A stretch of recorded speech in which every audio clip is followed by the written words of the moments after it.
नमस्कार दोस्तों। चलिए अब चैप्टर 3 में प्राइस एक्शन चैप्टर 3 में आपका स्वागत है।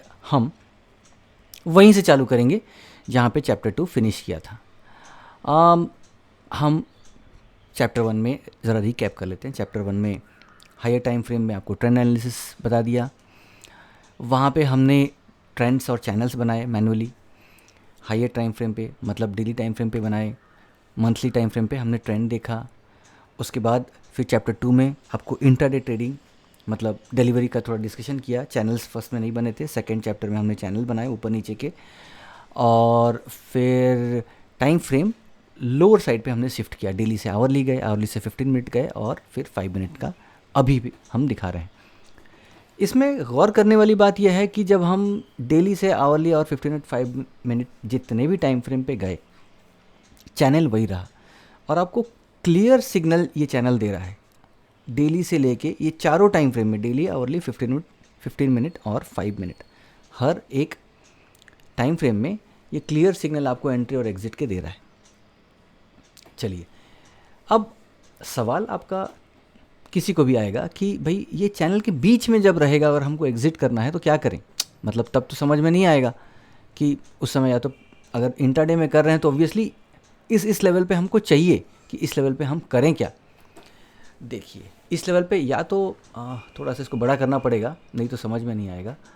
थोड़ा सा इसको बड़ा करना करके अगर हम थोड़ा लेफ़्ट शिफ्ट करते जाएंगे, अब हम पूरा राइट की ओर हैं जहाँ पे ये चैनल गैप डाउन को छोड़ दिया था, मतलब गैप डाउन जहाँ पे दिखा रहा है।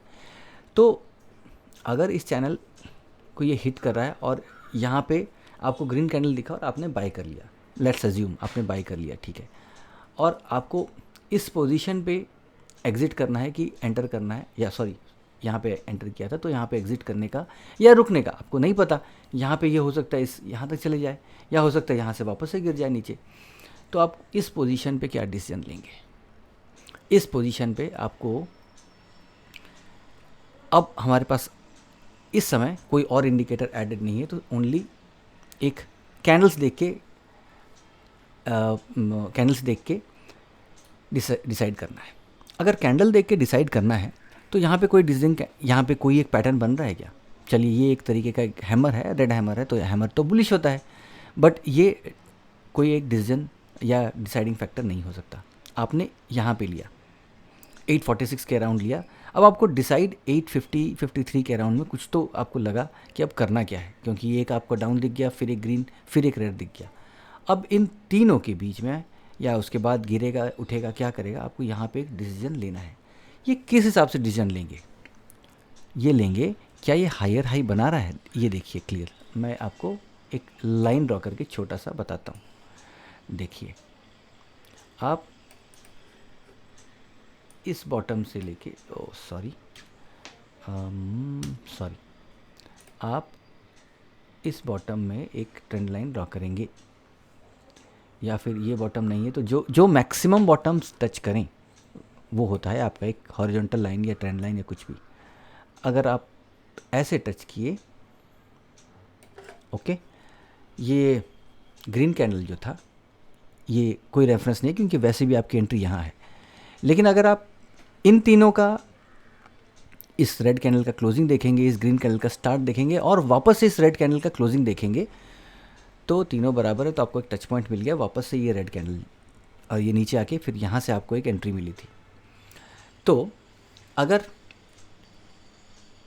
इस प्राइस पे ये वापस से एक रेजिस्टेंस दिखा रहा है और एक डबल टॉप ये बना रहा है, अगर आप यहाँ पे निकल गए, अगर आप अर्ली एग्जिटर हैं, आप यहाँ पे, ये वैसे 5 मिनट का टाइम फ्रेम है, ज़रा ध्यान दीजिएगा, तो आपने एंट्री 10 बजे की और अगर आपको ये यहाँ पे टच होता हुआ ये पहला रेड कैंडल या पहला ग्रीन कैंडल बराबर ही होगा, आप यहाँ पे वो डिपेंड करता है आपका स्ट्रेटजी क्या है। 10 बजे और 10:45 को आप निकल गए, वेरी गुड। अगर आप रुके रहे, चलिए और लालच ग्रीड, आप रुके रहे, ये नीचे आया तो देखिए यहाँ पे वापस से एक लाइन ड्रॉ कर सकते हैं। देखिए लोअर टाइम फ्रेम में आपको मल्टीपल हॉरिजॉन्टल लाइंस या मल्टीपल ट्रेंड लाइंस के साथ काम करना पड़ेगा, क्योंकि आप बहुत छोटे टाइम फ्रेम के साथ खेल रहे हैं और बहुत छोटे प्राइस मूवमेंट में आपको एंट्री एग्जिट का डिसीजन लेना पड़ेगा। तो यहाँ भी एक ड्रॉ होना चाहिए, हम वो ड्रॉ नहीं कर रहे हैं। चलिए मान लिया आपने ड्रॉ नहीं किया, आप सिर्फ रेजिस्टेंस जोन निकाल रहे हैं, तो आपको देखिए आपको वापस से यहाँ दिखा। अगर ये यहाँ पे उठ जाता तो ऑब्वियसली आपको रुकना चाहिए ये, लेकिन ये रेड कैंडल बना तो इसमें कोई दुराय नहीं कि आपको इमीडिएटली यहाँ से निकलना चाहिए। ओके, तो आपको स्मॉलर टाइम फ्रेम में ये बिल्कुल समझ में आ गया कि कैसे प्ले आउट करना है प्राइस को और उसके मूवमेंट को। चलिए हम इसको धीरे धीरे हायर टाइम फ्रेम पे लेके जाके समझेंगे। इस वीडियो को यहाँ एंड करते हैं।